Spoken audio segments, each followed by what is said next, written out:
Hello and welcome everyone to this roundtable discussion on US presidential election, the way forward.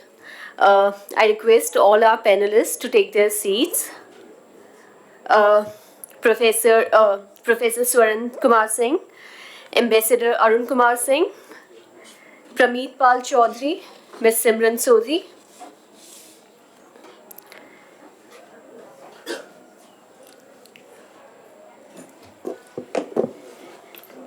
Ambassador Arun Kumar Singh is here with us today. Ambassador Arun joined the Indian Foreign Service in 1979 after completing his master's degree in economics from Delhi University and teaching at the university for 2 years.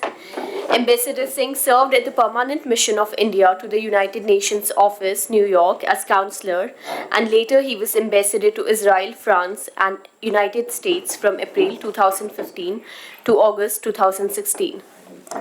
Joining us today is also Professor Swaran Singh, former chairperson and faculty at the Center for International Politics, Organization and Disarmament, School of International Studies, Jawaharlal Nehru University. A distinguished scholar, author of 18 books, he is visiting faculty at many international institutions of great repute and is also a contributor to news portals and newspapers and is often cited in news media analysis and reports. We are also grateful to Mr. Pramit Pal Chaudhuri for joining us today. Mr. Pramit Pal Chaudhuri is the head of the South Asia practice of Eurasia Group. He is a specialist in the analysis of Indian foreign policy and political economy. Mr. Chaudhuri was previously also the foreign editor of Hindustan Times and a 2007 Bernard Schwartz Fellow and is a member of Asia Society's Global Council. We also have with us Ms. Simran Sodhi, a Delhi-based journalist and foreign affairs analyst, author of Piercing the Heart, Untold Stories of 2611. She is executive editor of NRIFocus.com and a regular analyst on all India radio programs on foreign affairs. I thank you all for being here, and I want to begin this program by requesting my colleague and director IGPP to present a welcome note to felicitate our guests.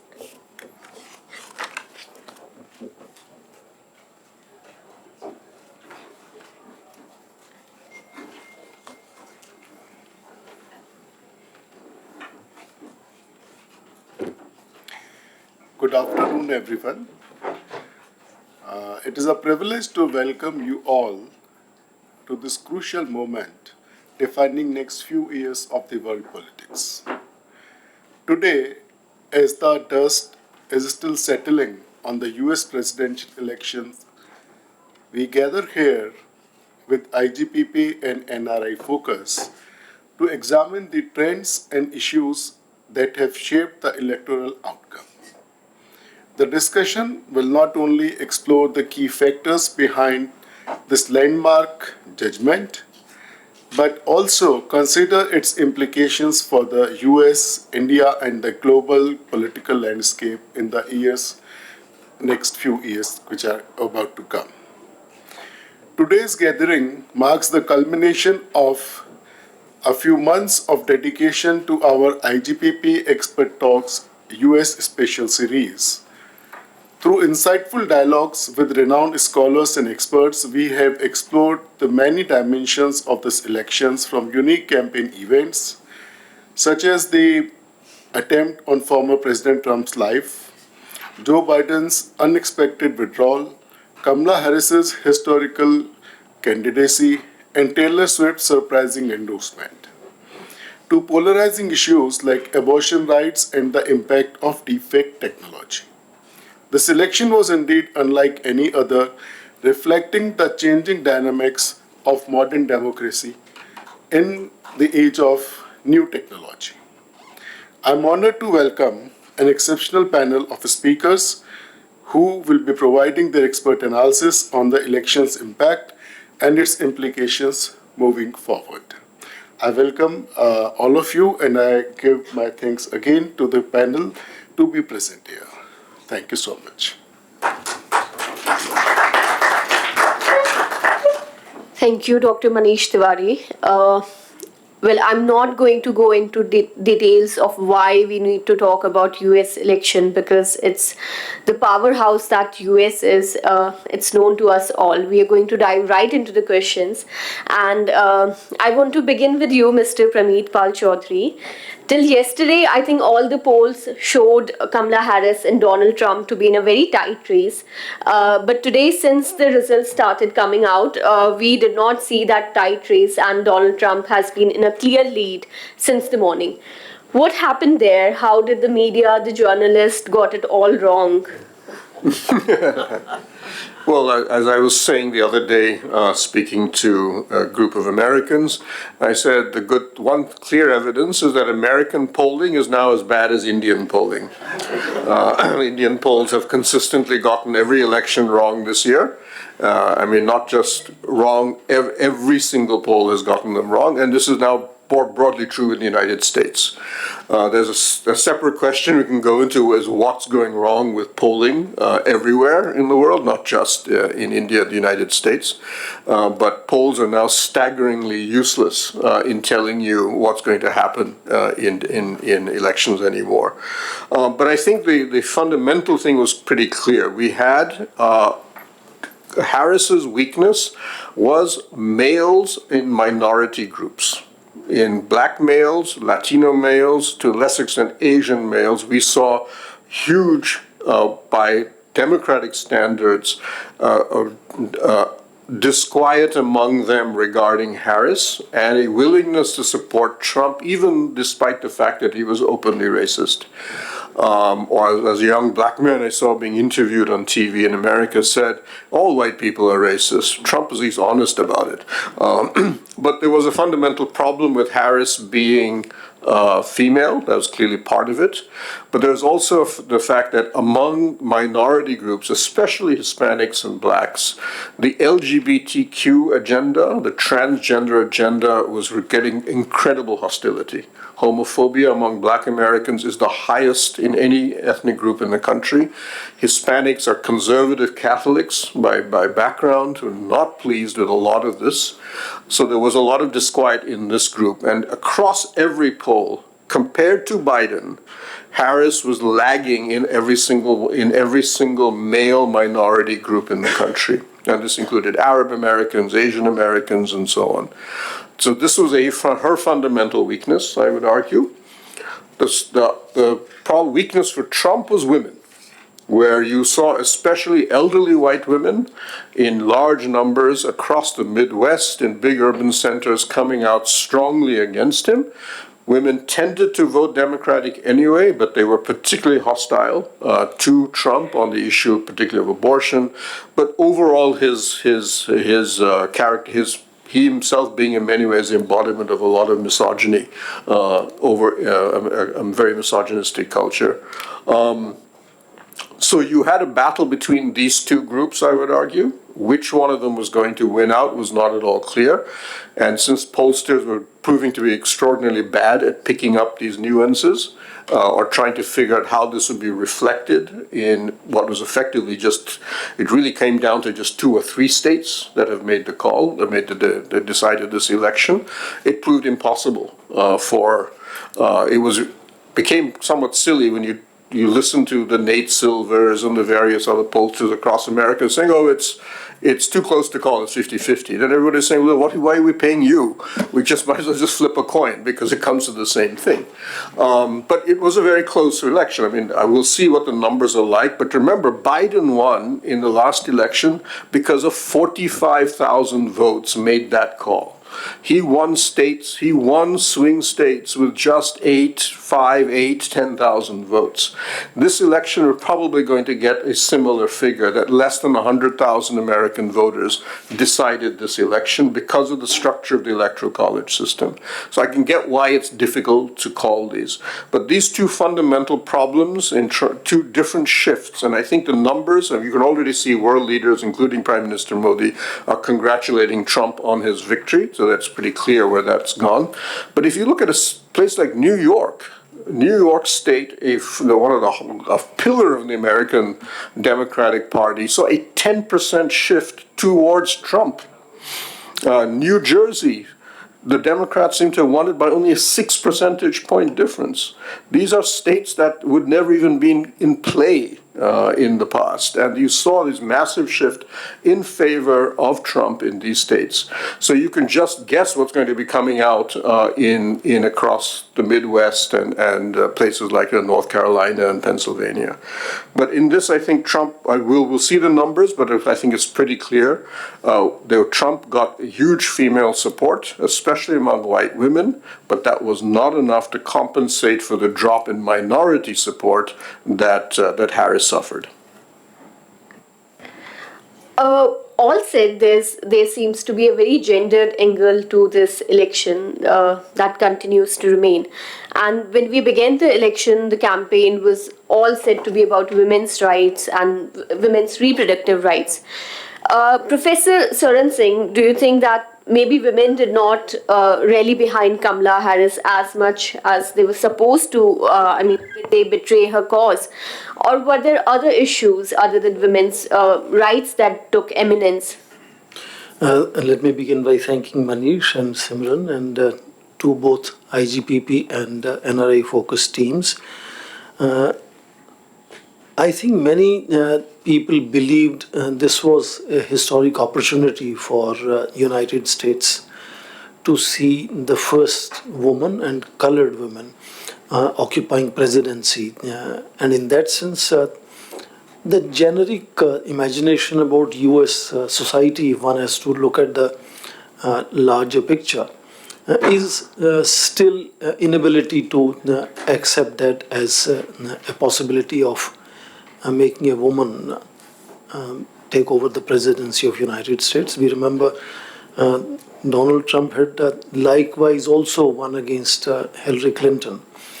Difference is that this time he also has a popular vote, not just the numbers that are likely to be in his favor in electoral college.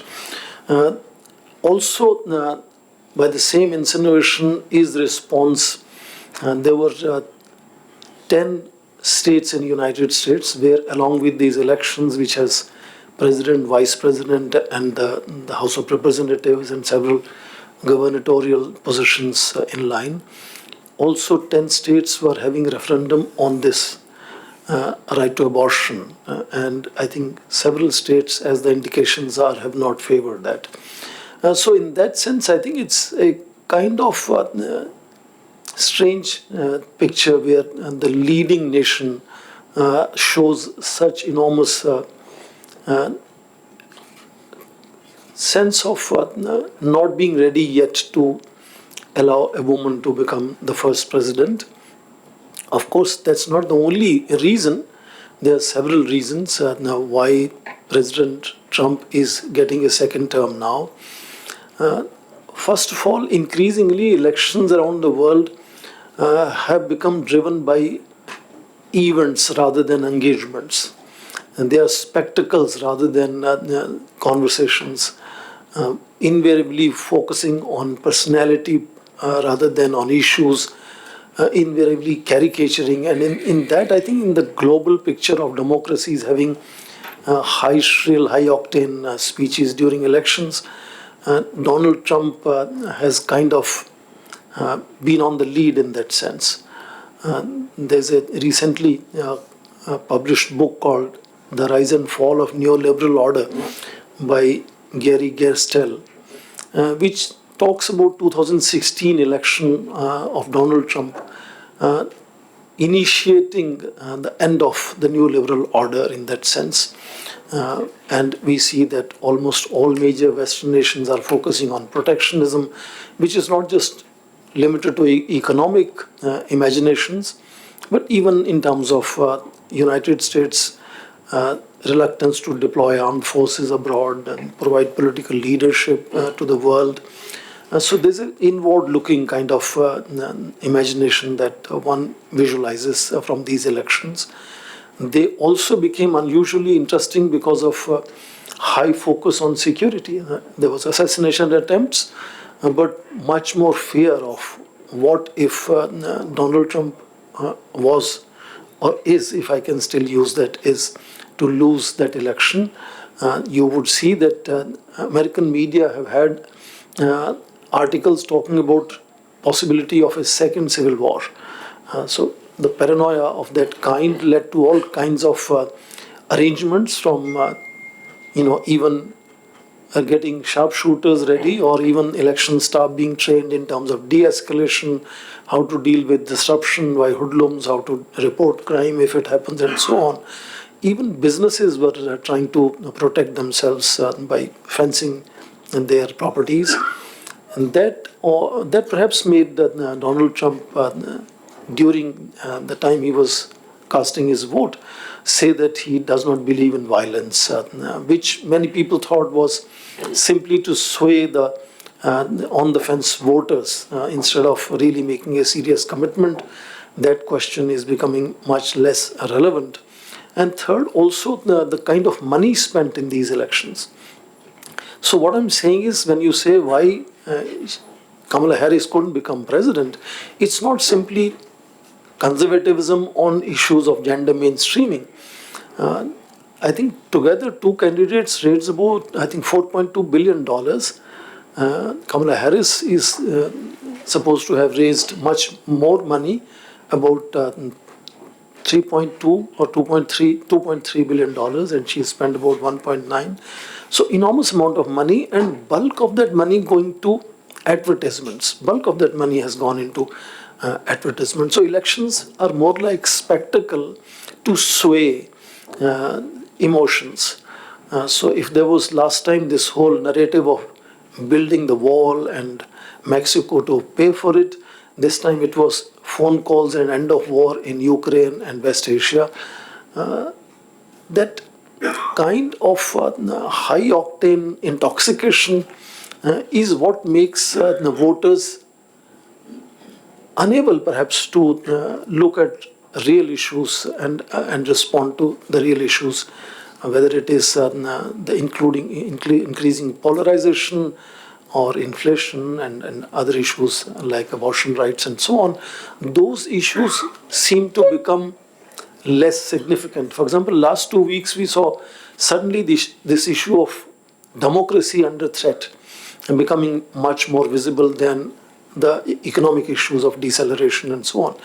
So the spectacle swaying voters, disallowing them to take serious decisions in terms of what they want to see in terms of outcomes of these elections. We are now also aware that perhaps Senate will also be controlled by Republicans. So this is going to be an era where we will see Donald Trump too. Putin is happy, Xi Jinping is happy, I think India is happy too. Let's see if United States is also going to be happy. Thank you. I want to talk a little more about this move away from the neoliberal order. And Ambassador Arun Singh, the election was a roller coaster ride and an unprecedented one, a very emotionally charged one at that. And it showed us both the good and the ugly side of the American society, but certainly a more extreme side dominated. Is this election a way of American society signaling that they are moving away from liberalism, multiculturalism, and globalization? So I find that in many of the elections and other events that happen, there are many factors that come into play. And everyone who is trying to interpret it picks on something that they like and attribute the result to that one factor over and above all the other factors. So I think it would be perhaps not right to just pick one factor and say, this is the reason why the change has happened. I think there are many factors that came into play. So if we go back, for instance, to the 2016 election, where Donald Trump really emerged, and one very important argument at that time was that jobs have been taken away from America.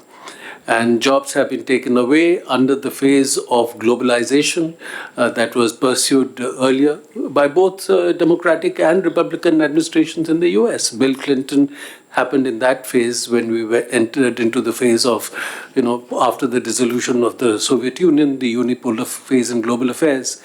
And although Bill Clinton had initiated it, brought China into the WTO, George Bush took it forward and continued with that. And we saw that continuing also in the Obama administration.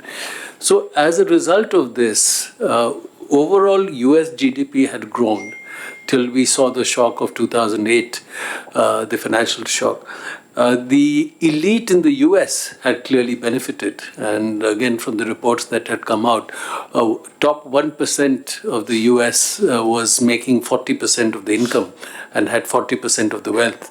But the middle 40 to 50% of the population, which had in the earlier phases saw its situation improve, for them, there was stagnation in wages as capital from the US moved to other parts of the world to maximize profit. Death rates had gone up, drug addiction had gone up, longevity had come down. So it was this segment of the population that felt that whatever policies the US was adopting was not working for them.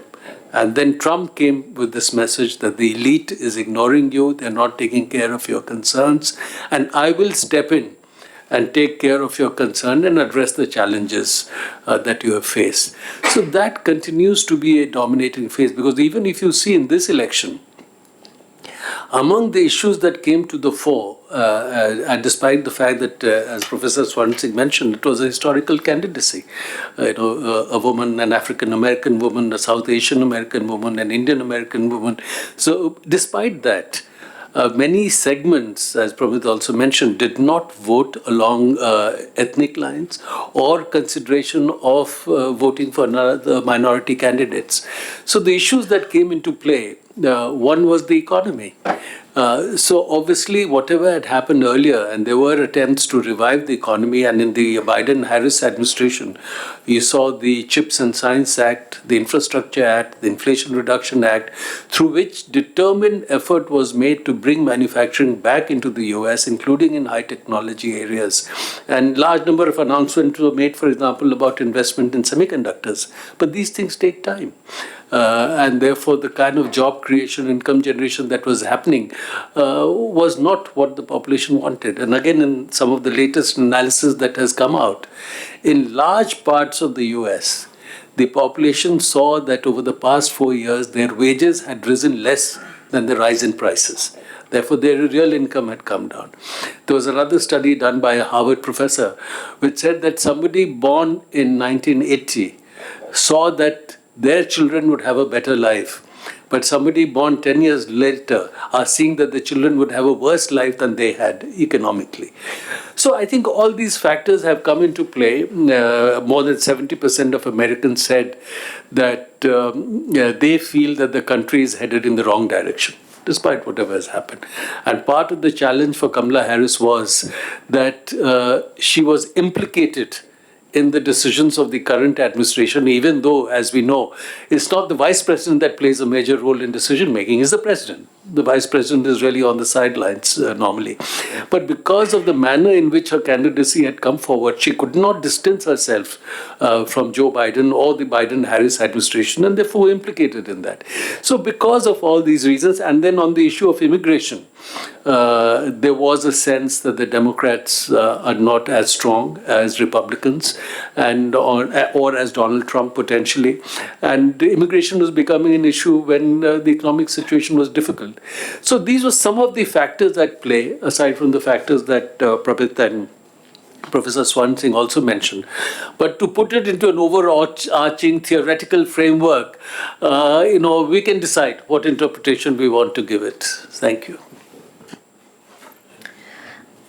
One theme that dominated this election and brought out a really ugly side of the American society was immigration. But what has been surprising that there has been a lot of enthusiasm, not surprising, enthusiasm in India about Donald Trump, and even amongst American diaspora for that matter. Leaders of Indian origin, despite all the rhetoric against immigration, were also the faces of Donald Trump's campaign. Ms. Simran, what does this campaign and the role that Indian Americans played tell us about the rising dominance of maybe the diaspora in the US?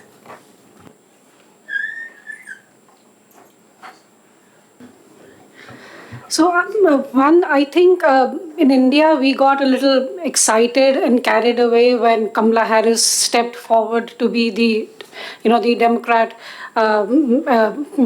contention. I think it was a little misplaced for all of us to expect that Kamala Harris, because she has some Indian origin, there would be a liking or there would be a policy shift or she would be biased towards India. I think what we also saw during her campaign, she really didn't identify herself as an American Indian or an Indian American. She chose. I think she made this choice very in a very sensible political fashion. She chose to play on her African heritage more than her Indian heritage. So I think one mistake is that I don't know about others, but I think for people like me, we who have observed American politics, I think we all got a little carried away that because her mother went from India and she has this Indian connection, maybe this is something good for us. And this is something I have said again and again, that even if she became the president, she would have been the president of the United States of America, and she would have taken decisions and she would have followed policy which would benefit the United States. Whether it hurts India or it benefits India, I think is maybe not even an existent thought. I think the only factor that the Indian diaspora or the Indian Americans, and we've seen the split in the US also. Traditionally, the Indian Americans have favored the Democrats, but the recent polls have shown that a lot of young Indians who are second generation, who are third generation, who are getting more active politically, have also chosen to go on the Republican side. So I think it's important to understand that maybe the first generation has issues which are different. By the time you are a second generation, third generation, and then you are more American than you are Indian. You visited India maybe once or twice in your lifetime, and you really don't have that connection apart from the fact that, oh, my grandfather came from some part of India. So I think we, sitting in India, when we observe these trends, we have to be very careful and remember that while, yes, this is the Indian diaspora and they have a certain connection with India, they are at the end of the day a second generation, third generation, more strongly American. And I think Kamala Harris also thought about it and she came forward during her campaign. I think it was her African American heritage that she spoke about much more. She emphasized it much more. And I think the reason was also very political. Yes, we have Indian Americans in the US who are going to vote, but there is a much larger African American population that is going to vote. So at the end of the day, she took a political call. And I think the contribution of the Indian diaspora has been immense. I think I've always said that the first generation, maybe the issues are more basic. It's you going for education and jobs. By the time you come to the second or the third generation, you're politically more active. You want to be a part of the political structure of the US. That is something we have seen in Kamala. That is something we also see in J.D. Vance's wife. She's also of Indian origin. But I think that is hardly one, because the vice president is not that important a part of the US executive power. I don't think J.D. Vance having a wife who's again Indian origin is going to play any major part in how the US deals with India. So yes, I think the good part is that the Indian diaspora is doing well. They are also politically active, but I don't think we should get carried away. I mean, at the end of the day, they're all Americans today. To talk a little more about diaspora and foreign policy, Professor Swaran Singh, we can only expect the unexpected from Donald Trump. But in the appeal that he made to Hindus as late as in Diwali, do you think there's a hint that India-US relations, which have been tense lately, they might see a considerable improvement in the coming days? I think invariably, when you have presidential candidates in the United States, they have several teams feeding into what they are doing, what they are saying, where they are going. So I'm sure at some stage it was felt that maybe he should say something about this issue, and he did that. I don't want to see too much into that exercise of mention of minorities in Bangladesh, including mention of Hindus. But diasporic link of India is something that comes very handy. I think the whole world knows the best way to deal with Donald Trump is to make him feel good and make him feel he's winning. And, if you see his last term, Indian Prime Minister was an exception of doing well with President Donald Trump. And in that sense, diaspora was very central to that connect, whether it was a big gathering in Ahmedabad or in United States, one after another.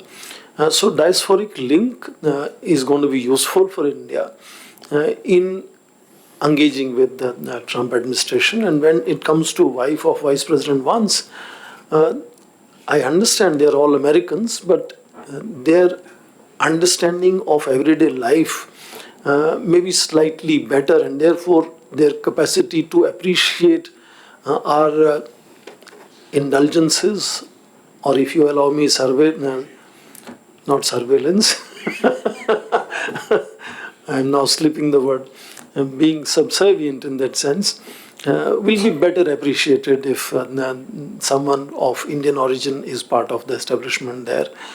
So I understand that the way India has cultivated diaspora for a decade now is not just bringing influence when it comes to cultivating United States, but cultivating almost all major democratic leaders around the world. Nowhere in history, I'm just repeating what all of you know, anywhere in any country, a foreign leader has received kind of slogan shouting the way Indian Prime Minister receives. And in any democracy where leaders have to go through elections, they understand the weightage that kind of popularity carries. And increasingly, when elections are becoming more about visibility than credibility, that diasporic link of India is going to be useful with most other democratic countries, but definitely with United States. And even in United States, I think particularly with someone like President Donald Trump, who can, feel elated with certain gestures made towards him. And we have done it earlier in India. India has done it before, and lucky it is that he is going to soon visit India. We are going to host the next, Quad meeting. Next Quad meeting is going to be in India. So he's all set, maybe within 6 months or so, to make his first visit to India. And that will reinforce India-United States relations, in which Indian diaspora at all levels, whether they are in IT sector or in pharmaceutical, medicine, education, and politics, I think that at all levels, Diaspora Connect is going to become increasingly integral part of India-US engagements. My next question is to both Professor Swaran Singh and Ms. Simran. I mean, if there's a large Indian diaspora in the US, which is leading both Republican and Democratic side and is more American for obvious reason than Indian, some of the leaders of Indian American origin have been very vocal about their policies against immigration. How is it going to help India? Is it for me? Both, any of you may. So let me answer that. But before that, you're talking about the diaspora. So we should keep in mind that the Diaspora Connect certainly can be useful, but it can also create its challenges. For instance, as Professor Swaran Singh mentioned, members of the diaspora, even though they are Americans and must do whatever advocacy they do as Americans, not as Indians. Because if you go to a member of Congress and you say that we feel you should do something to benefit India, it will be a negative reaction. But if you say that as American, I feel that this policy towards India will benefit the United States, therefore let's do it, that has much more impact. But as a member of the diaspora, even second, third generation, perhaps you have a little more understanding of India as compared to a non-Indian American who has not had the same exposure. But then diaspora can have its challenges. Sections of the Indian American community have done advocacy against the policies of the Indian government over time. And that's gone on for decades. And have done that advocacy in US Congress, have done that advocacy in US administration. So it can have a positive element, can have a negative element to it. Now, on immigration itself, there are two dimensions. One is the illegal migration. And clearly the really strong negative sentiment in the US is against illegal immigration. Now, as the government, as I understand it, or as society, I don't think India should really be supportive of illegal migration. Because there are people resorting to it, and unfortunately the numbers who are resorting to illegal migration from India into the US has been growing, and they go through terrible conditions, going through forests, crossing the border in Mexico, crossing the border from Canada. You've seen the number of people who killed. They're arrested, they have difficult conditions, but still perhaps, unfortunately, many of them feel it that it's still worth it for them, and they make it. But so ideally, if that is discouraged, I don't think as India we should really have anything against it. So our concern is more in terms of the legal migration, especially the H-1B visas or the L visas for skilled migrants. And there, from time to time, there is pressure in the US to reduce the numbers allotted for H-1B and other visas. And there was one such instance while I was assigned there. And when we used to talk to congressmen and senators and the administration, they would point out that even though the number is reduced, the largest percentage, almost 70–80% of the visas are going to Indians. So therefore, don't be concerned beyond a point for their own political and other reasons at a time when the job market is difficult. They need to reduce the numbers. But there is an understanding in the US that for their own reasons, especially among US business, for their own interest, and for them to remain globally competitive in many technologies, they need the skilled manpower from India. Now, if you look at semiconductor design, for example, 20% of the globally available manpower in semiconductor design is in India. So if US wants to retain global leadership in semiconductors, semiconductor design, it has to partner with India. If US is looking at, they've said repeatedly now that the main economic, technological, military challenge is from China.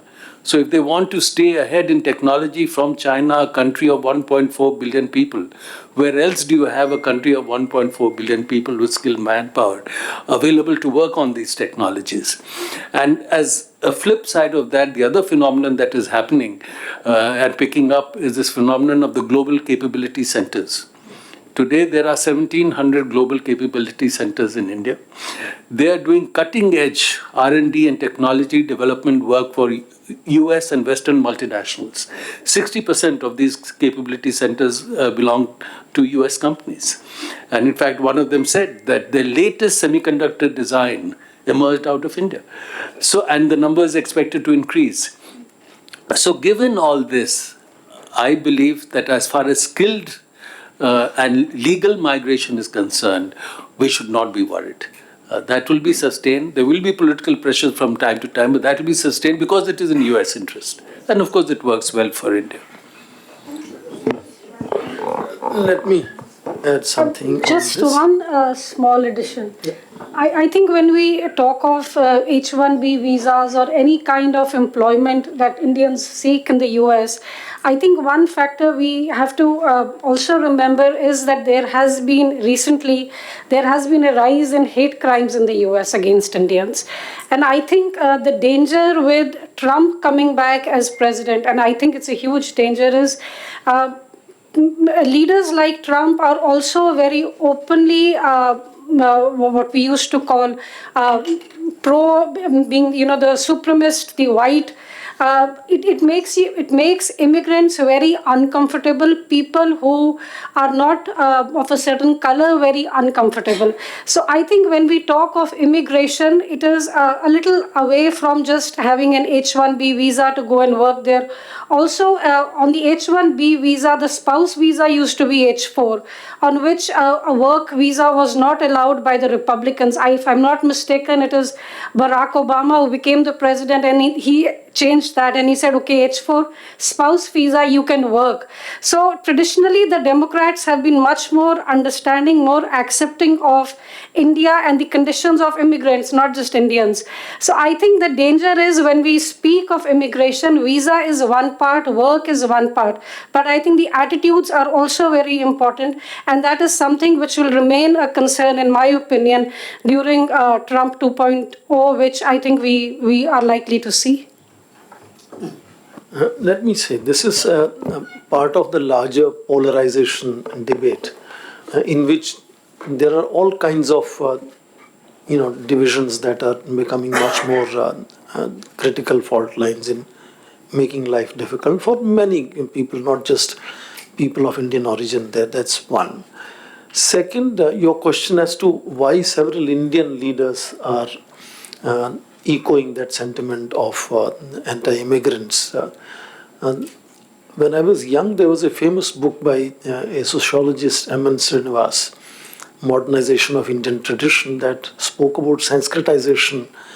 And when you get upgraded in your social status, you become, it's like getting into a club and becoming the doorkeeper to not allow anybody else to enter. So there is sometimes an anticipation from people of Indian origin to make statements of that nature, assuming that this is to showcase their loyalty and that it is going to be more effective message to people who are trying to migrate to United States. Also, I think larger debate is about, as Ambassador Singh said, about illegal migrants, not legal migrants, and the numbers, because we are 1.4 billion people, and the applications are really huge. So even we get disproportionate entry to United States, it still is not enough in that sense. And final quick point, if you heard the way Donald Trump spoke in his so-called acceptance speech today, the gap between high-octane election speeches and the focus on policy making when you come into power, that gap is constantly increasing in all democracies. So if you hear extremely nasty, and there's no need to repeat the language that was used, extremely nasty narratives in elections, that may not be necessarily replicated once you sit in the White House for the next 4 years. Making that wall with the Mexicans paying for it should teach us that this may not all be actually implemented. This was part of swaying the voters, as I call it. I just mentioned on the H-1B visas, it's important to note that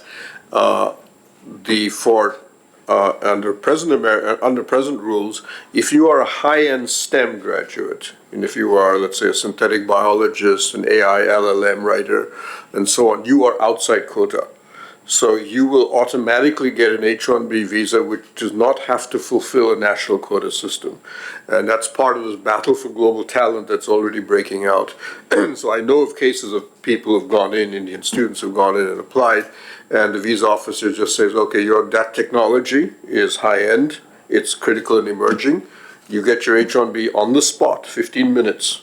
In 15 minutes, you go. It is not governed by quota at all.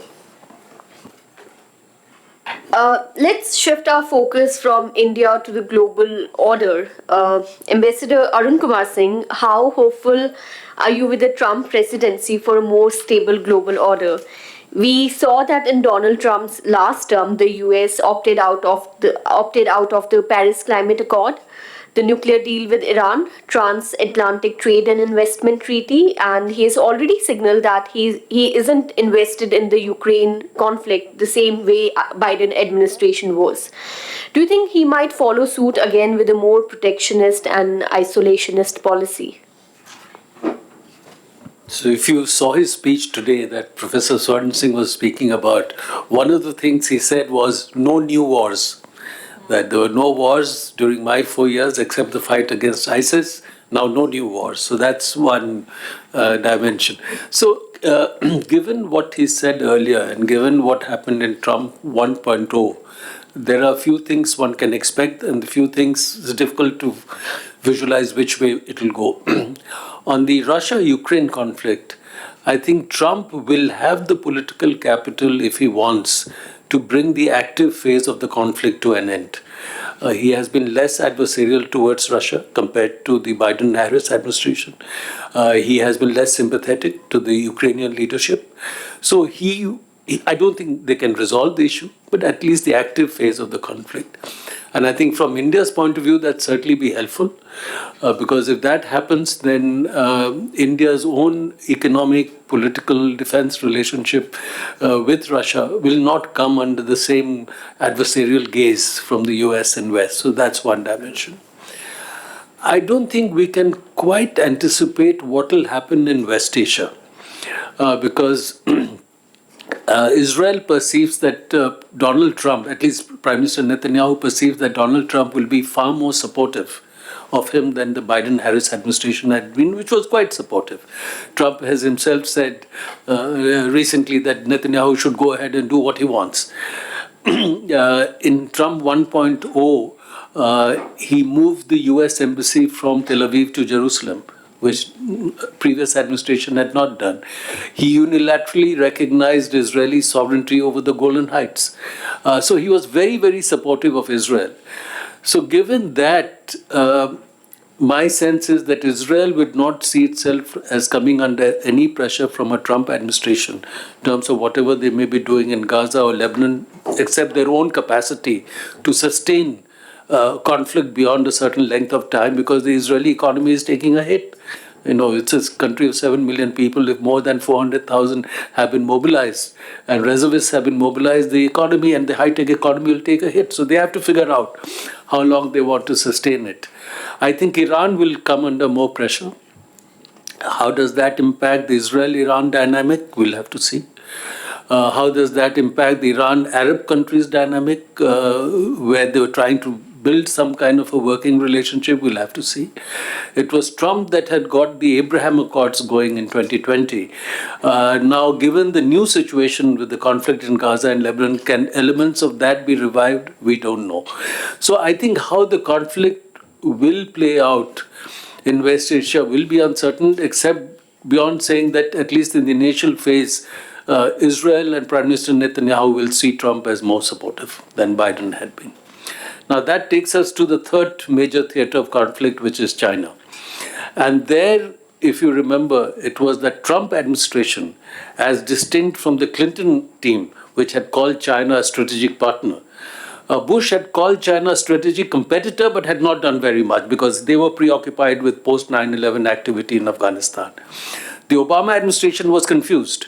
In the beginning, they called talk of strategic reassurance to China. Then they spoke of pivot or rebalance to Asia. They couldn't do even that.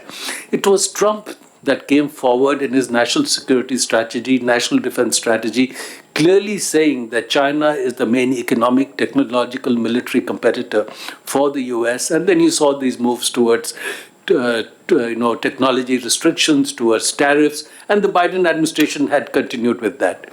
So I would think that broadly, the policy of strong trade and technology measures related to China, seeing China as an adversary, will continue.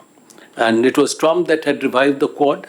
It has Trump that has started talking of the Indo-Pacific strategy and renamed the Pacific Command based in Hawaii as the Indo-Pacific Command, signaling that they saw India as an important partner.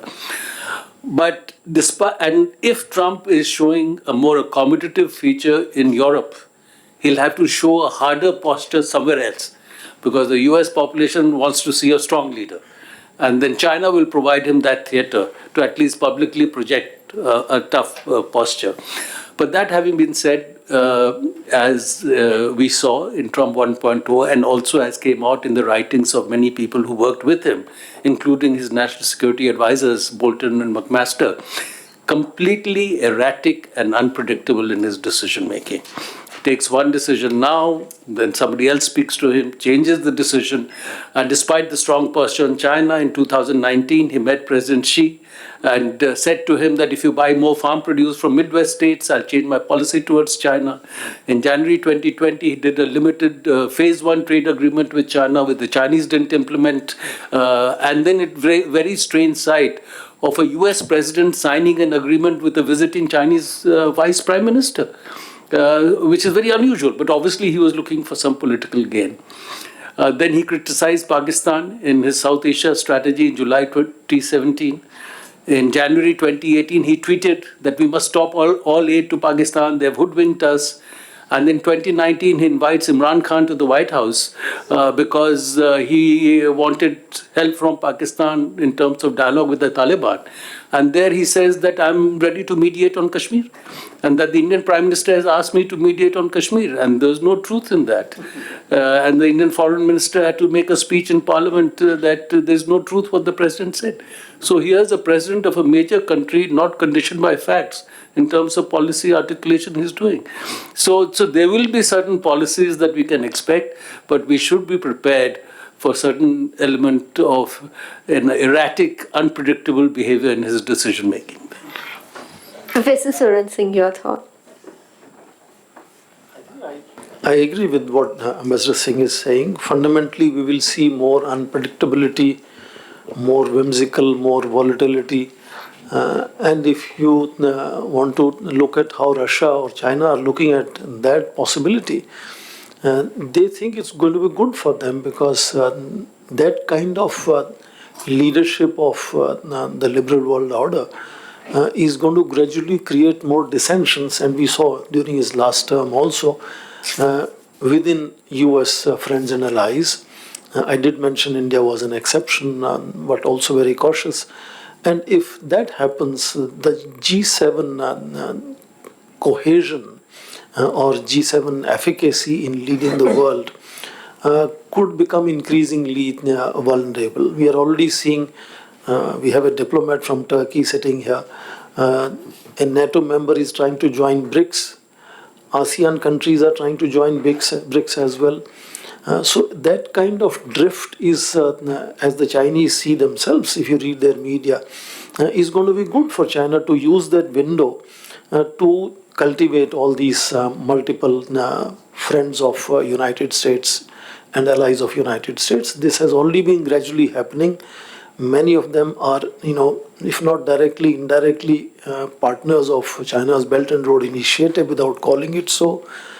So volatility, unreliability is going to be something that we might see happening in coming 4 years, and which is where President Putin will be more comfortable that there is no united front facing him, and there are more chinks in the armor where he can sort of continue to survive. But China particularly will use that opportunity.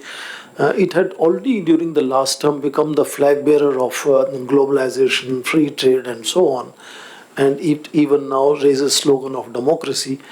So in that sense, volatility in that American leadership of the global world order could drift the world order itself in many ways. Already we know the common sentiment among G7 about protectionism increasingly becoming a significant orientation. And free trade slogans are coming now from Chinese instead of Americans instead. So I think increasingly volatile, uncertain, confused, unpredictable kind of leadership from United States will fundamentally make all its allies and friends look for themselves in more autonomous terms and evolve their own equations with other power centers around the world, including United States in that sense. So I agree the fact that Trump had not just mentioned in mediating in Kashmir, he'd also offered mediating in India-China conflict. But again, India had said that we can manage our difficulties ourselves.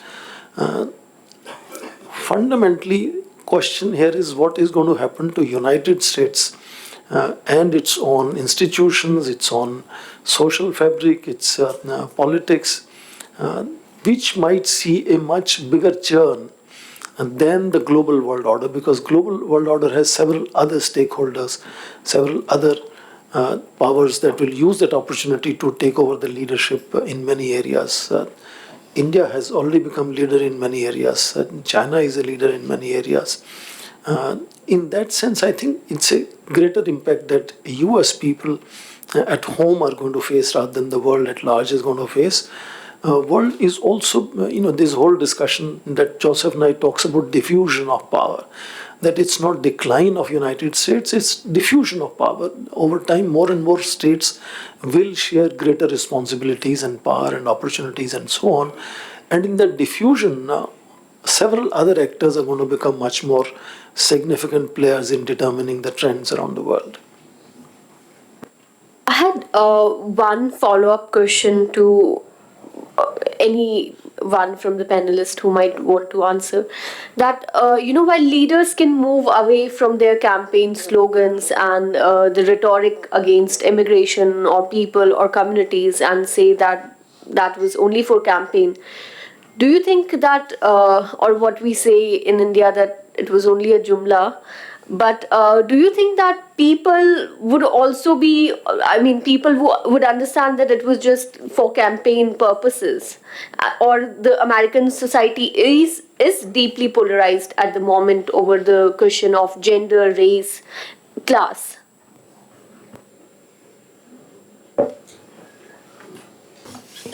I think, keeping on what Professor Singh had said, I think the election of Donald Trump, which seems more or less certain as the next president, and I think the changes we will see in the United States will also impact a lot of things globally. For example, I think what happened the last time in the Roe versus Wade overturning and abortion laws becoming harder.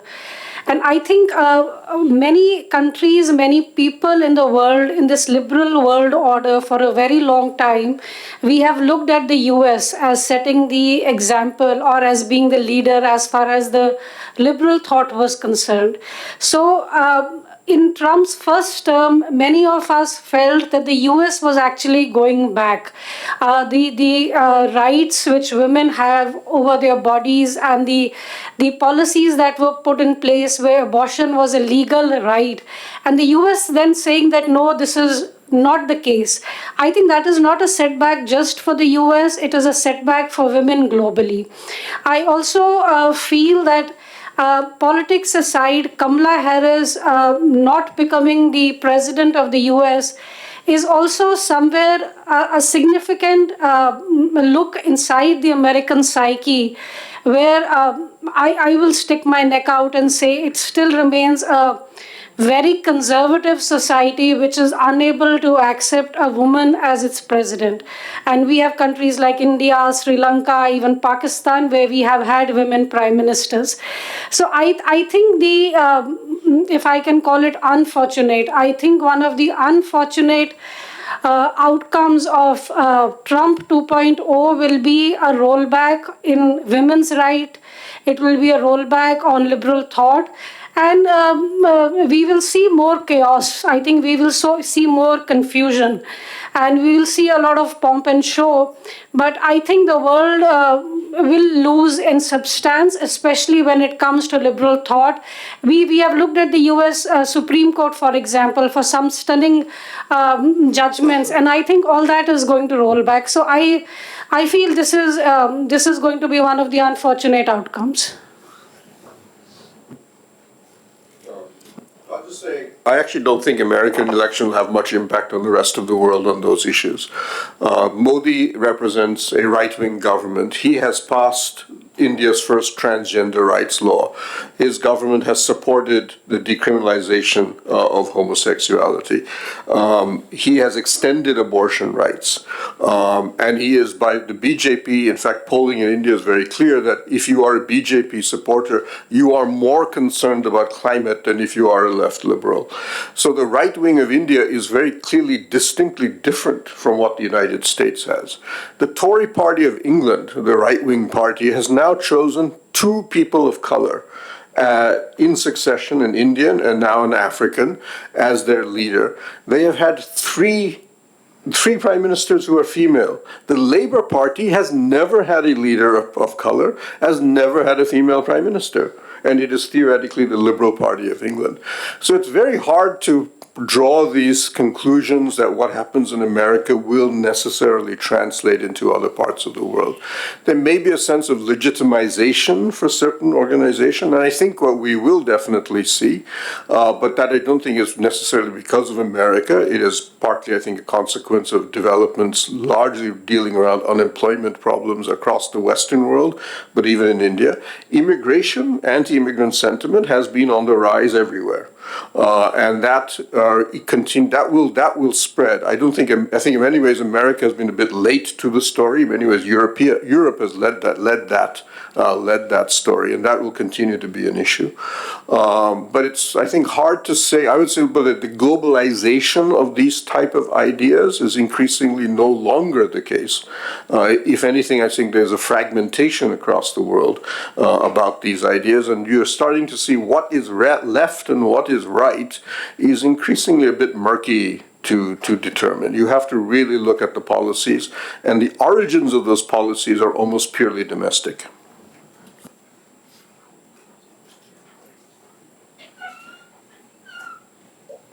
One interesting development that happened this election campaign was that Elon Musk turned to be the campaign manager of Donald Trump. Very unexpected, very unprecedented. But we cannot deny that Twitter, with Elon Musk at the helm of affairs, did play an important role in hyping up Trump's campaign with all its truths or lies.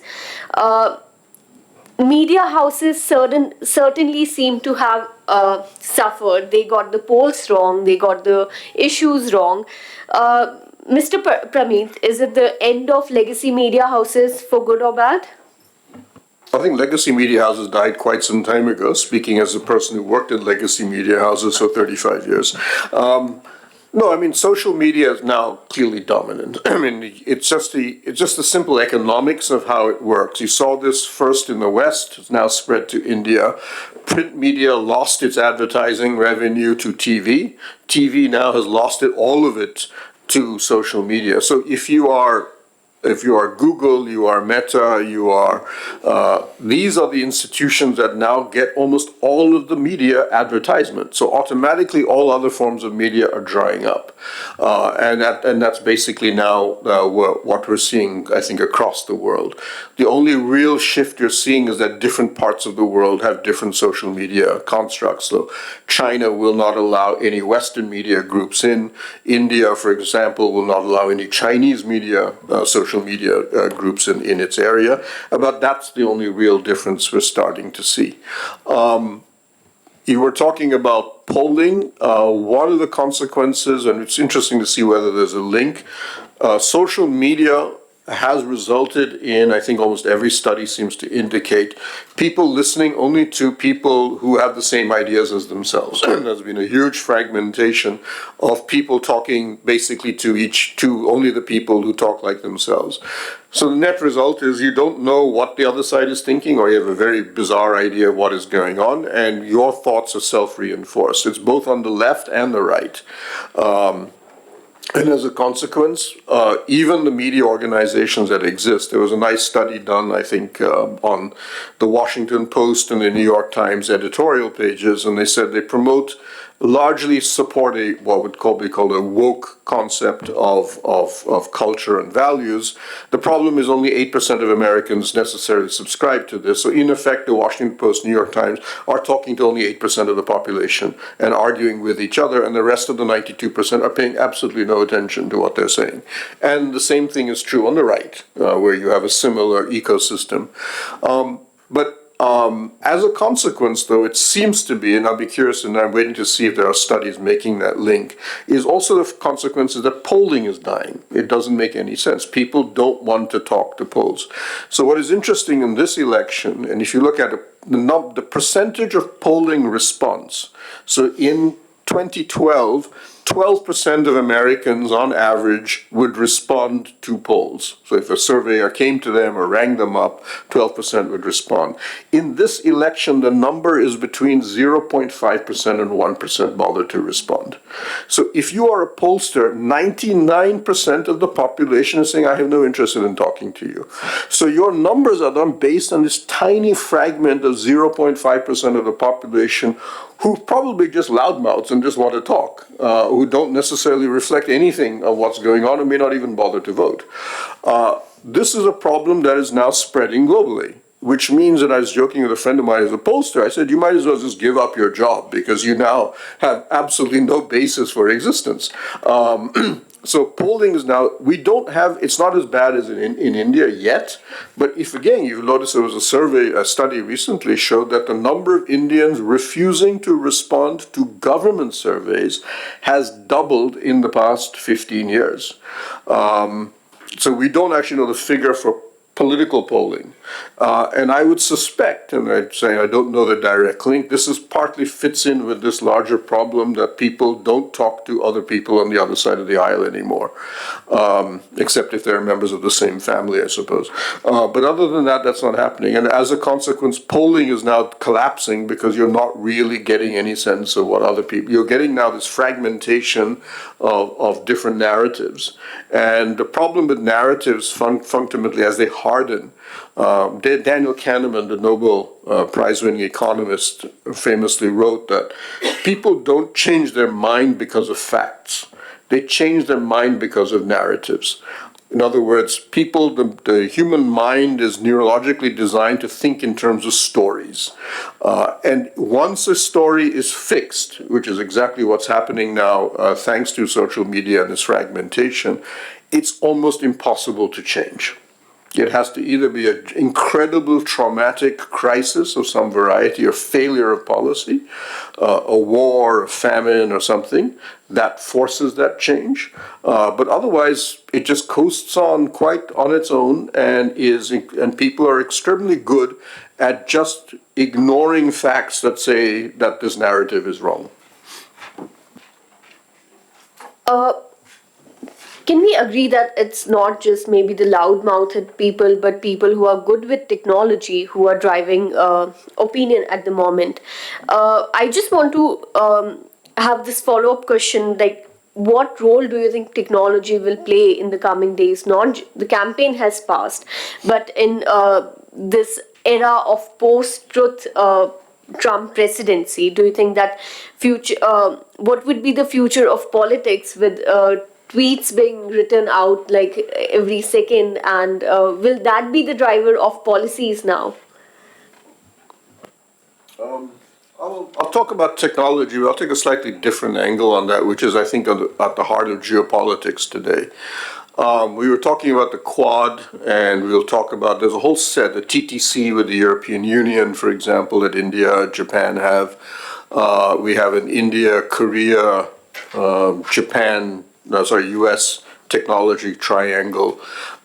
We have a rising number of geopolitical bodies that are coming up built around strategic technology, not around military structures, though there's a military element to this. What I see in the appointment of a person like Elon Musk, I don't know what he'll be in the Trump administration, but I suspect he'll be some sort of a senior advisor. Can't be a minister because I suspect then have to give up his position, corporate positions.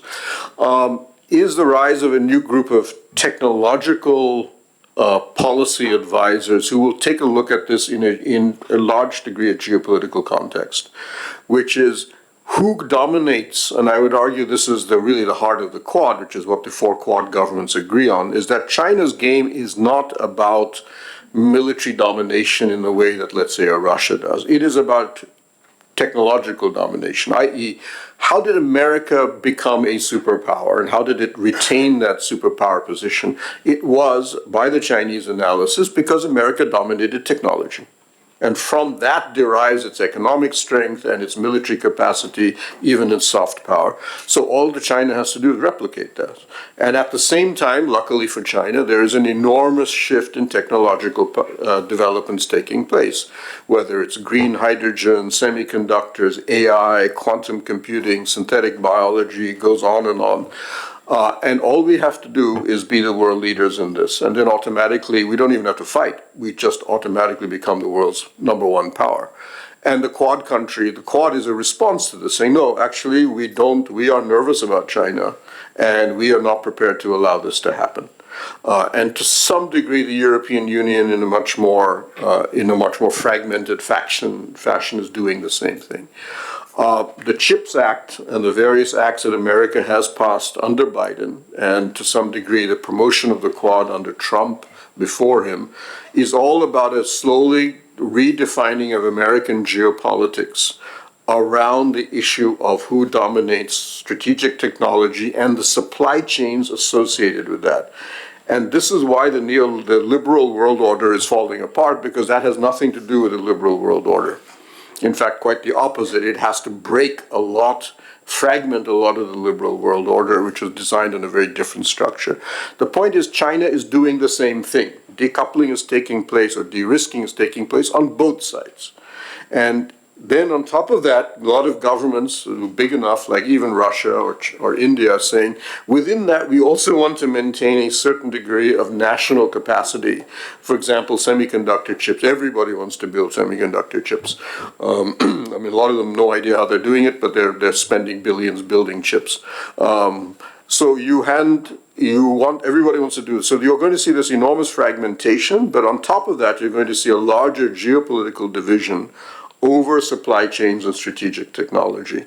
So technology will increasingly, it is already, I think, in many ways, the dominant geopolitical, underlying geopolitical focus of many major governments, and that will continue to rise over the next several decades, in fact.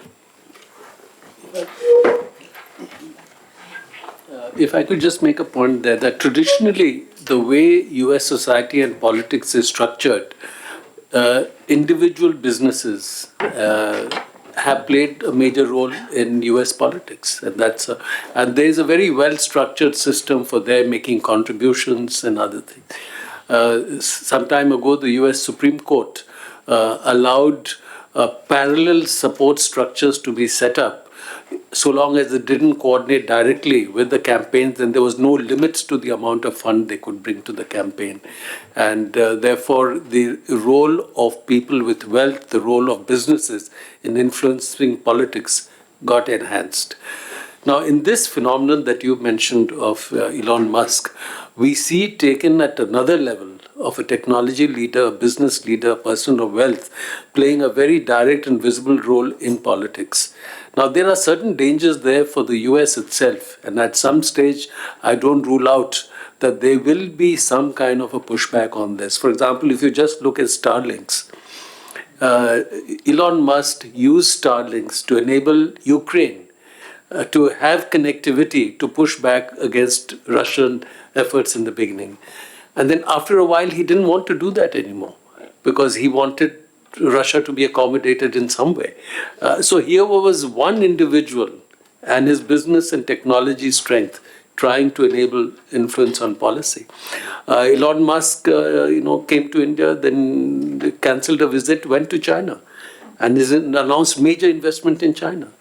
Now, with his close link to Donald Trump, to what extent will he want to influence the policy related to China? And that again become an open question. So, and then of course you have the administration. In the Congress, traditionally, there is usually a pushback against business domination. So we'll have to see what is the nature of US Congress and how do they push back on that. So there'll be dynamics at play, but it's not unusual for US business leaders to have a direct impact on US politics. My follow-up question is then that, 51 billionaires supported Trump, whereas 81 billionaires supported Kamala Harris. It was Kamala Harris who was able to raise more money for her campaign. So, in a way, has big money been defeated in this election? I mean, like we have example of Elon Musk, but then there were more billionaires on the other side. No, but if there were 51 billionaires, they had only 51 votes. And 81 billionaires had 81 votes, so they gave the money. But ultimately, we've discussed the issues that impacted on the elections, and I'm sure that. Professor Swaran. I want to go back to technology, and just two things I want to share. I think it was in August that Foreign Minister gave a memorial lecture on Air Commodore 𝐔𝐒 Singh Memorial Lecture, where he mentioned how AI potentially could become as ground-changing as nuclear revolution was at some stage. That changed the global geopolitics. Second, some of you may have seen Yuval Noah Harari's interview, where he says that 100 years from now, in 2124, nothing that we see around us will be like it is today. And all the hard work that we are doing in making mentions and buying technology and planning future would be completely irrelevant in that sense. So technology is exponentially transforming the whole world in that sense. And why I'm saying these two examples is more rapidly than we can imagine. Perhaps states and the politics, the way we understand it, itself going to become redundant. Because if individuals like Elon Musk can begin to negotiate between Trump, Xi and Putin, and then we are no longer talking of United States, China and Russia here. We are talking of an individual sort of shuttling between three individuals, and they are determining future trends in that sense. And that empowerment of individuals or cyborgs in the future could make us look back and laugh at the things we are discussing today in terms of what we think is going to determine our future. So technology in that sense is going to perhaps transform things way beyond we can imagine in terms of what technology is likely to do to whether elections or social fabrics or political systems. These are some of the imaginations that some of these very credible people have been outlining. And so technology, therefore, may not necessarily be empowering nations. That is what we are discussing. They may be empowering individuals or empowering machines themselves. My last question before we open the floor for question and answers, my last question to all the panelists is that throughout the campaign, there has been question over the role of media, the question over ballots, the question over electoral procedure, and questions to democratic institutions. Do you think that whatever the result is, the trust in US's democratic institutions has been undermined, or do you think that things are going to go back to normal now that Trump is probably the winner? Let me begin answering this. 1788, one of the famous founding fathers of United States, Alexander Hamilton, had endorsed, legitimized, fought for what today we call electoral college, saying that we neither want a direct election for President of United States, nor we want the Congress to elect US President. And his logic was that electoral college will ensure that men who are brought to the presidency have great character, ability and capacity to lead this great nation, and no men with I'm verbally quoting them, with cheap art of popularity will ever join as president. And now it's a way back. 1788 is a long time. I think therefore there is a whole need to perhaps recast the whole way United States presidency a president is elected, because invariably there is enormous confusion in terms of each state having its own procedures, 10,000 counting stations with different timings and different way of vetting and certifying at different levels. And today then on 17th, then on 6th of January, and so on. And one quick point that many people have said before, I'm saying it now here, the way American presidency impacts the rest of the world. There have been people who are asking that he should be elected globally, not just by American citizens, which again brings an issue of interference and so on. But shall we say maybe global citizens would have 1/10 of the value of vote compared to an American citizen. But all kinds of possibilities of imagining of whether the very way of electing an American president has become in many ways dated. And should there be also consideration of reforming the whole process of electing presidents in the United States? Professor Singh, just a quick point. I think the latest news was that he's also won the popular vote. So is that... Yeah, I mentioned that in my initial intervention that unlike 2016, distinction is that this time he is also likely, I will still say, he is likely to win popular vote and become president of United States this time. So in that sense, yes, this is important to underline. But my strong belief is that increasingly in various democracies, voters are intoxicated momentarily and they are made to cast vote without serious thinking about it. I just say that the sheer sweep of the Trump victory, it's now very clear he has won every single swing state. He has won the popular vote. He has won the Senate.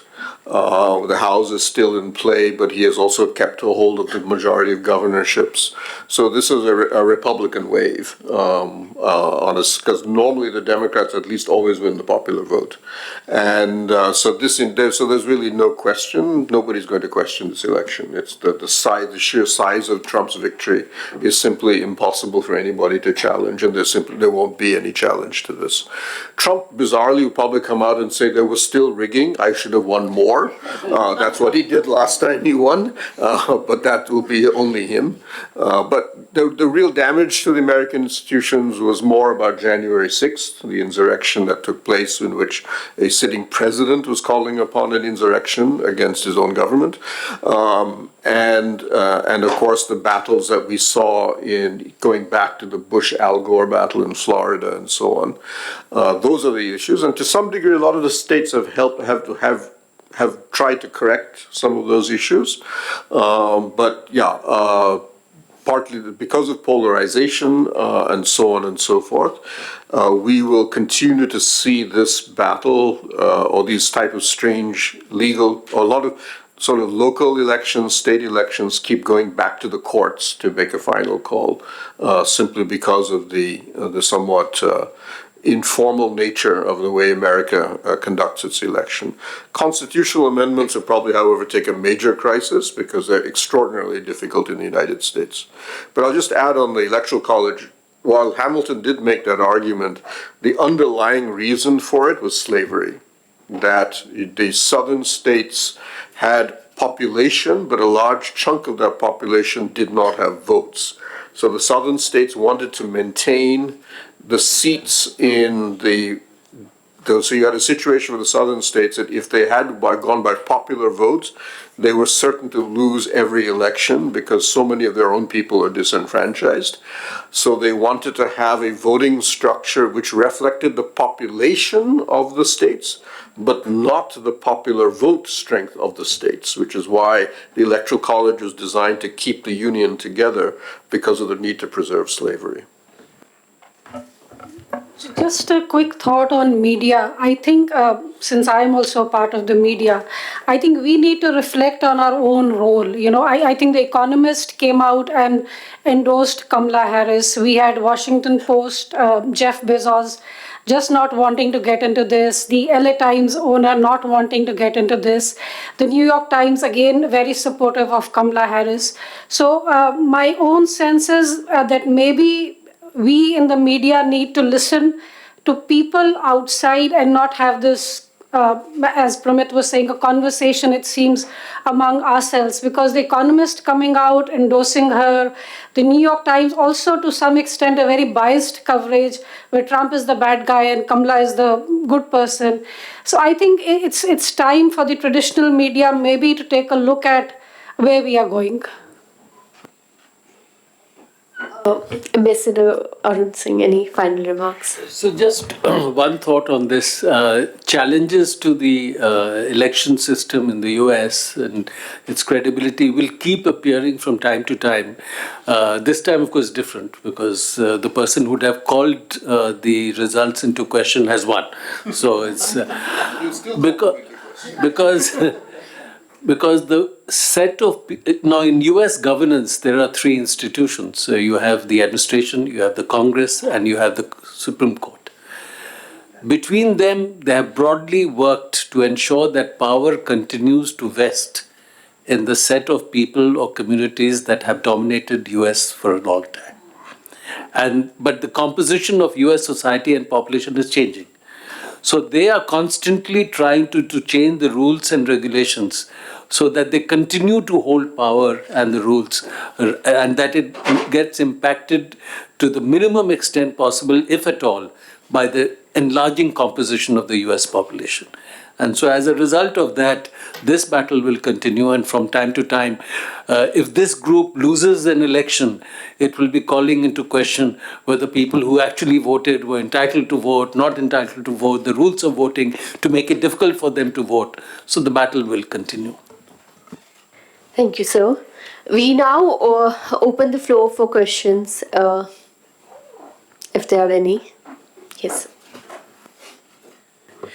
Yeah, Mr. Arun Singh ji, recently US has sanctioned against India to supply Russia for this war going on. Do you think this sanction will continue after this election? And second thing that we are talking, madam, this election is being held between Hollywood versus Silicon Valley. Hollywood is supporting Harris and Silicon Valley is supporting Trump. So this thing, it was really of impact or just was a rhetorics? Thank you. So on the sanctions, it's not that India has been sanctioned. Some Indian companies have been sanctioned for... Some individuals also. Individuals and companies for providing certain supplies to Russia, which were under US sanctions. So they were not on UN sanctions. They were, and as I think the Indian government itself has said, that these supplies were not in violation of Indian law. You know, it's a US thing. So there are two issues here. The individuals and companies involved, they have to take a decision whether they have any interest in the US. Because if they don't have an interest in the US, then it doesn't matter. Because only if you have an interest in the US, then you have to figure out. The second, if Donald Trump is able to move to a situation that the active phase of the conflict, Russia-Ukraine, comes to an end, then the whole set of sanctions that are there on Russia will be looked at again. And if those are looked at again and revised, then many of these companies that have been sanctioned, those sanctions may not be justified anymore. So we'll have to see. I'm not sure if it was Hollywood versus the Silicon Valley. I think a lot of female celebrities came out in support of Kamala Harris. We saw Taylor Swift and Jennifer Lopez. And I think the reason has to be, I think there's a genuine fear of Trump and his attitudes towards women. I mean, we all perceive him as being misogynistic, and I think it's not a misplaced fear. So I think female celebrities in the US did come out and endorse Kamala Harris because having Trump as a president and his issues with women are problematic. As far as Silicon Valley is concerned, I think we've discussed Elon Musk, and I think it's more him than anyone else who pushed it in Trump's favor. Actually, a lot of Silicon Valley companies were also pro-Harris. In fact, Harris's strongest supporters in her entire political career have been Silicon Valley companies. Good evening. Just one request. Please introduce yourself before. Sure. My name is Kannan Pichai. Of course, thank you for the lovely, detailed discussion. I'm trying to understand and ask you, is it that the whole structure was designed that way? Because personally, I've been, of course, reading it, watching it, hearing it. It is Kamala Devi Harris is on the track. She would make it. Everybody was believed that she's on the way. Indeed, I know, like a couple of my friends in Delhi, my padosis, they all prepared and party and all.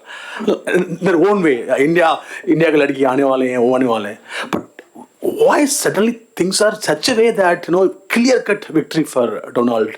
Is it that it was decided, they've done everything structured, everything inbuilt, and it was the outcome?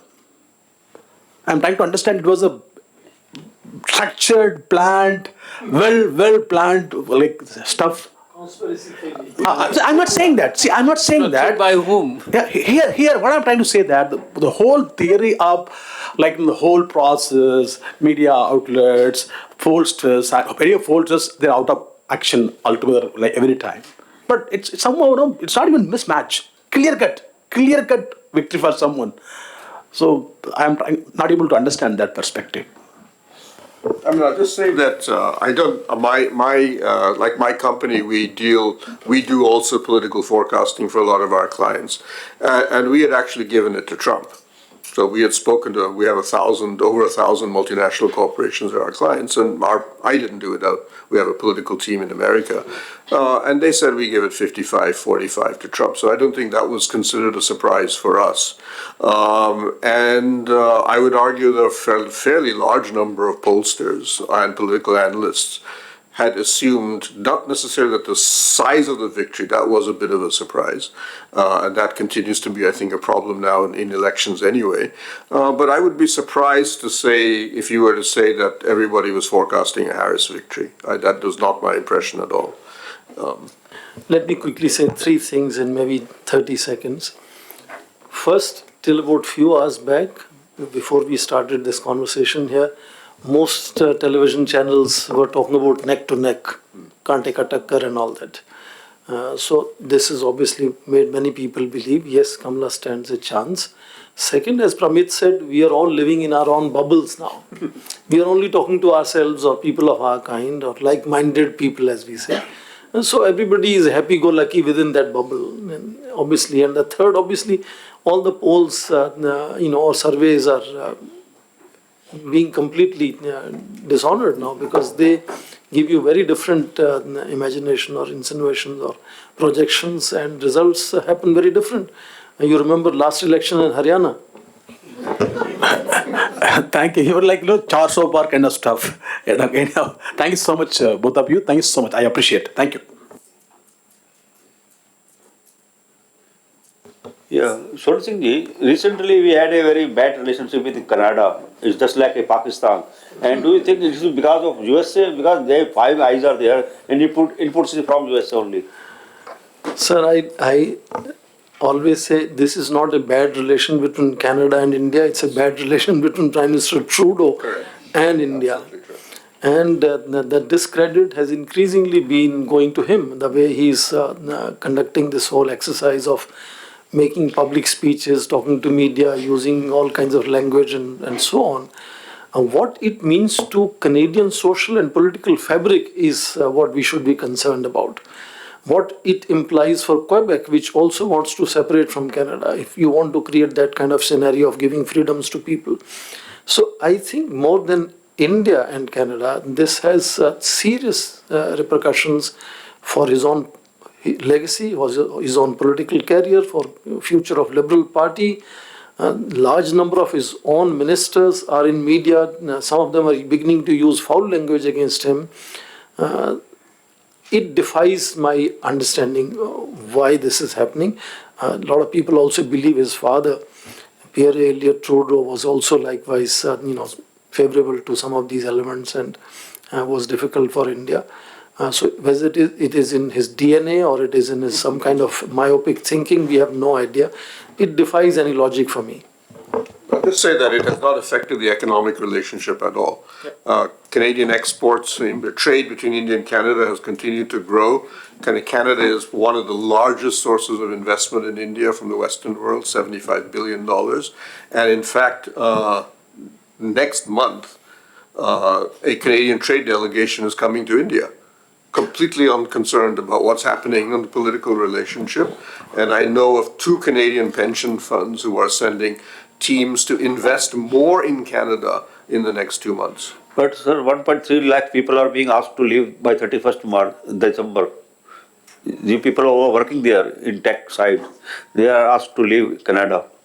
But are they Indians or from Yeah, across Indian. all foreigners? Yeah, I think Indians. There's a cap on immigration that is being imposed by Canada, by students and everything. It's not to do with Indians, all immigrants. And 80% students are not going there also. Because they have a massive shortage of housing. Yeah. And that is the primary problem that Trudeau is facing politically, that Canada, which is a bit surprising when you realize it. Mr. Pramit, last time Putin said we played a very important role in the elections of USA. They influenced the election through technology.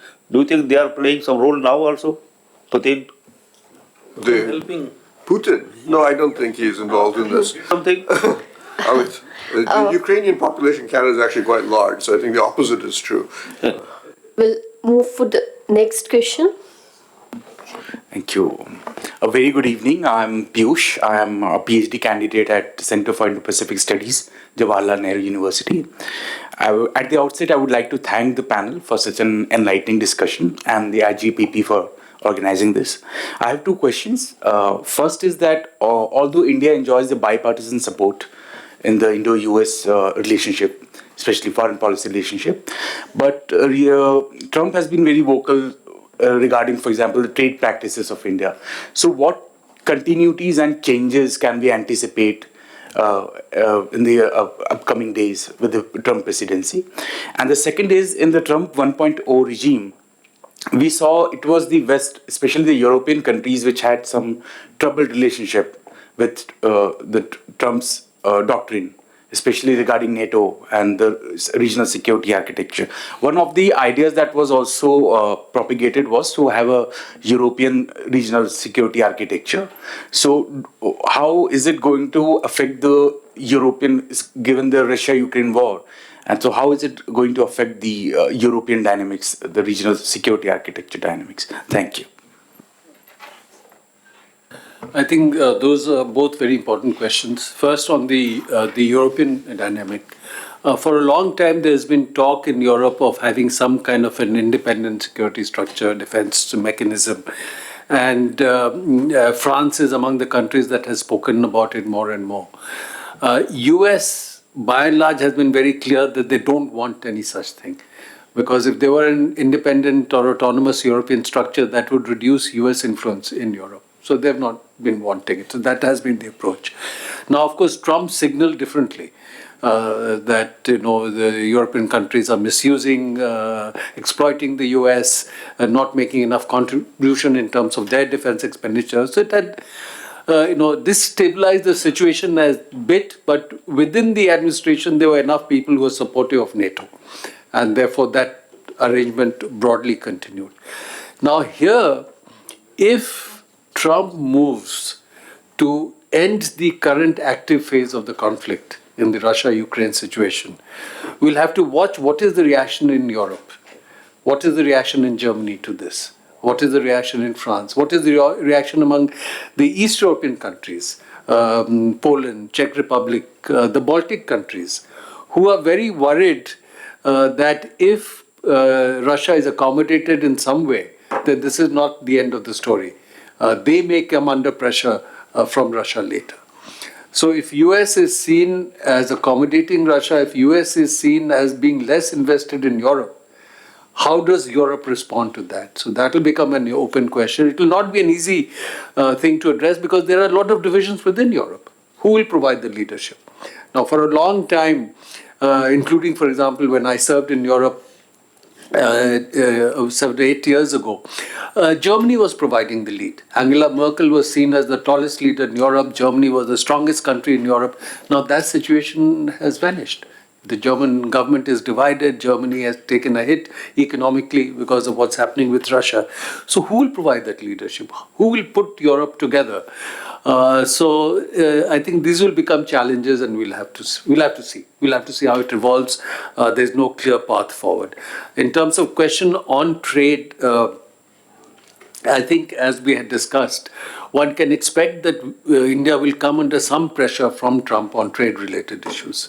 Not just Trump, even recently he had said that India is a big abuser of trade and king of abusing on trade and high tariffs, something must be done. And Bob Lighthizer, who was very hawkish on trade, the general expectation is that he will have an important role in this administration, whatever it be. So I think we can expect that to continue. We'll have to figure out how to manage that. We'll have to figure out where to seek some gains, where to offer some compromises. But one area that's developing between the two countries, if we build on that, that could give us a way out. Although we've not had a trade agreement, and we couldn't get a trade agreement in the Trump administration, we couldn't certainly get one in the Biden administration, because the US has also not done any trade agreement since 2012. But India and the US in March 2023 signed a MOU on a semiconductor supply chain. After the initiative on critical and emerging technologies had been launched. So here was an effort to bring about an arrangement where for the ecosystem of semiconductors, you develop a trading arrangement among you, which will work for both. Then on 3rd October this year, when our Commerce Minister was in Washington, they signed an MOU on an arrangement for trade in critical minerals. So one way forward could be that even if you have difficulty in the overall trading arrangements, you work out sectoral trading agreements in areas that matter to you, where new efforts are being made, new technologies are emerging, new technology development will happen, new production sharing could happen. And if that happens, then that brings in positive elements in the trade and economic relationship, which helps us address any of the negativity that might be there. So that might be one way to address this issue. Sir. Good afternoon. I am Basim from Palestinian Embassy. Thank you for this important discussion. I want to one question about what your expectation about the Palestinian issue, and as Ambassador mentioned about there is more support to Benjamin Netanyahu and more pressure to Iran. But I want to repeat the question. What about your expectation about this issue? Thank you very much. Thank you very much.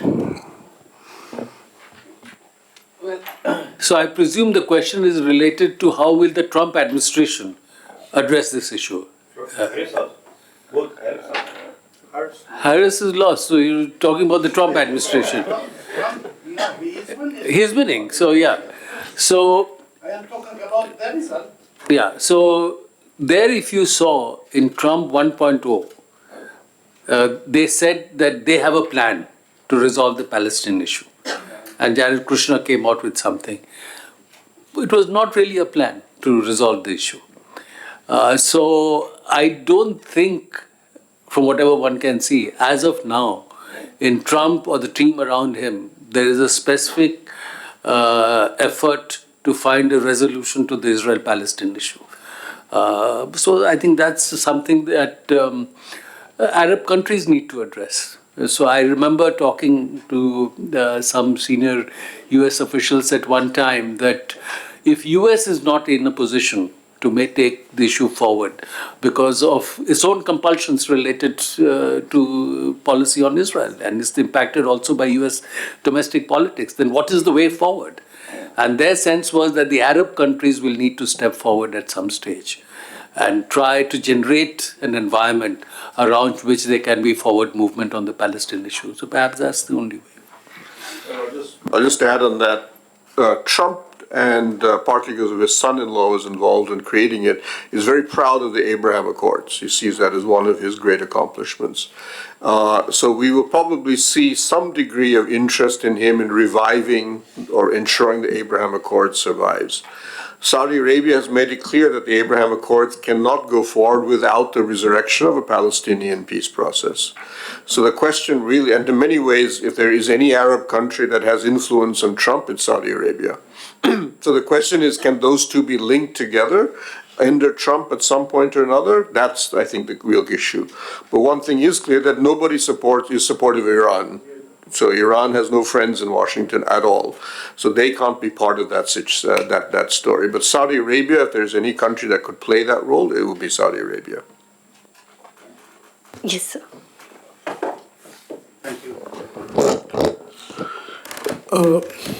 Please now- introduce yourself. I'm so sorry. I'm Namit Verma. I think, broadly speaking, there's what the general consensus that one has heard thus far is that the bubble has burst. There's a landslide of some denomination. But we have not really examined the way forward. We have speculated on what happened. Not speculated, we may have got a firmer idea of what happened. But given the nature of the landslide,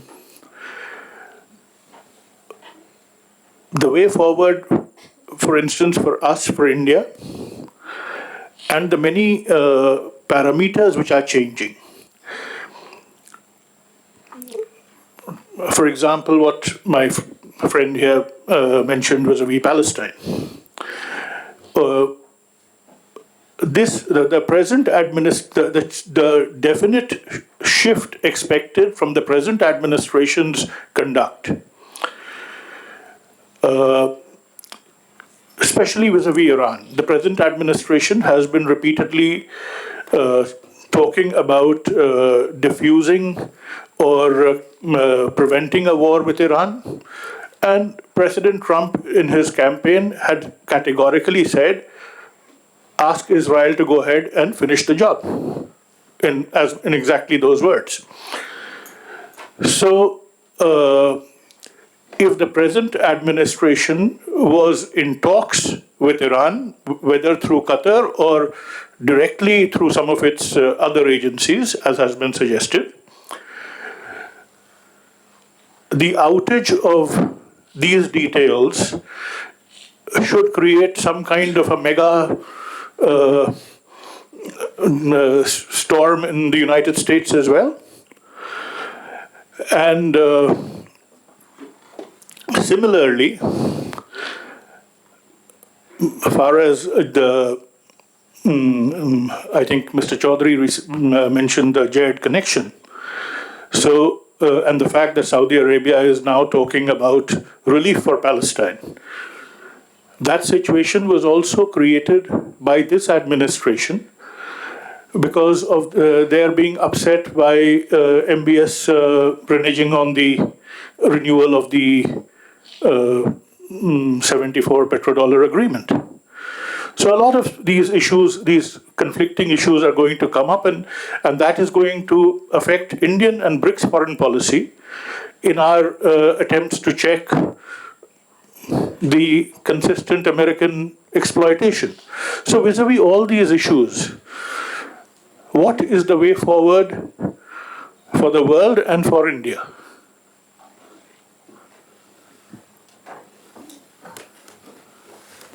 I think we should plan a spectacular welcome to Trump when he comes here next year.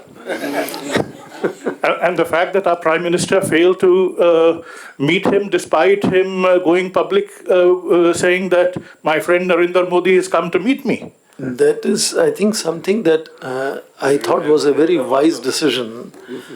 To me, that was a very wise decision not to comment, not to meet when both were candidates, and keeping the options open as to how we will deal with either of the two once they sit in the White House. Let me also underline, increasingly among major powers, relationships are going to be transactional relationships. How we can maximize benefits from each other. They are going to be completely de-ideologized in that sense. And some of these election speeches, some of these sanctions on 19 companies and individuals are going to be symbolic. Just like India, sort of bans about 200 applications when it comes to dealing with China, when trade is going $138 billion per year. So they will do symbolic gestures to placate some of the domestic constituencies, knowing fully well, and that is why the national level leaders are meeting so often, and they are developing their strategic understanding or strategic partnerships as to where they want to work together. Some of these irritations will continue in all relationships, but increasingly What is the way forward? The way forward is we have to be increasingly conscious that we will have to deal with these contradistinctions with all countries, including United States. They were supposed to give us nuclear reactors in 2005. We are in 2024 today. We understand that they have concerns about our civil liability law on nuclear accidents. So some of those multiple mutually contradictory things will continue to coexist. Juggernaut of national interest is something we have to look at, and that is why I said the way forward is plan a spectacular welcome when Trump comes to India. That's a fantastic future forward policy, because that will make relationship all the more transactional, and that is where India has to focus on if we have to become third largest before 2030 economy. And He is going to play very hard to get before he comes this time. he has to come. That was a swap made between India and the United States on US taking Quad Summit this year and India hosting it next year. It's no longer pollution of Delhi as he refused last time. Thank you so much. Now, as we conclude our discussion, I request Ms. Simran Sodhi to present a vote of thanks. I believe he's asked for Jaishankar's reading.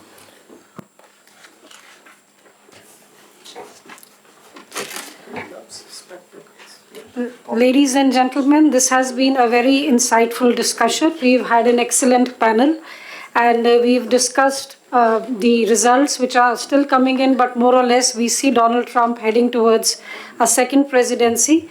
And I would like to extend our heartfelt gratitude to each of the panelists for joining us today here.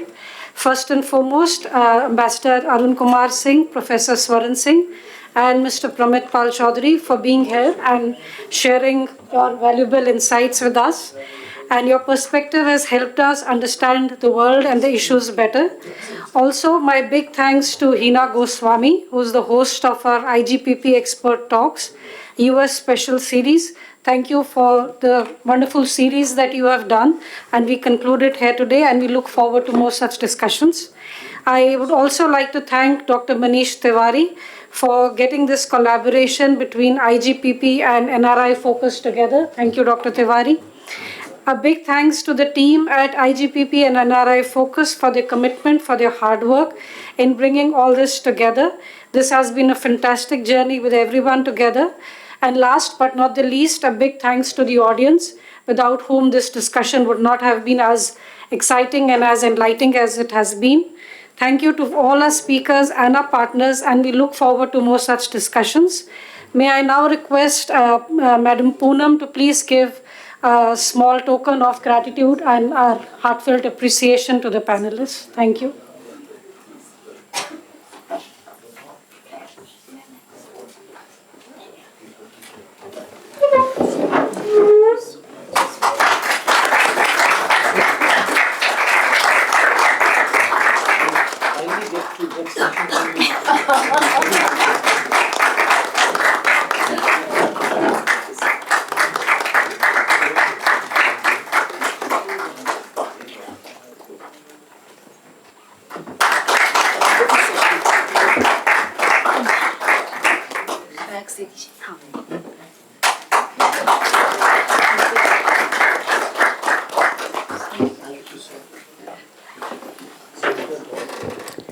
Thank you so much, everyone.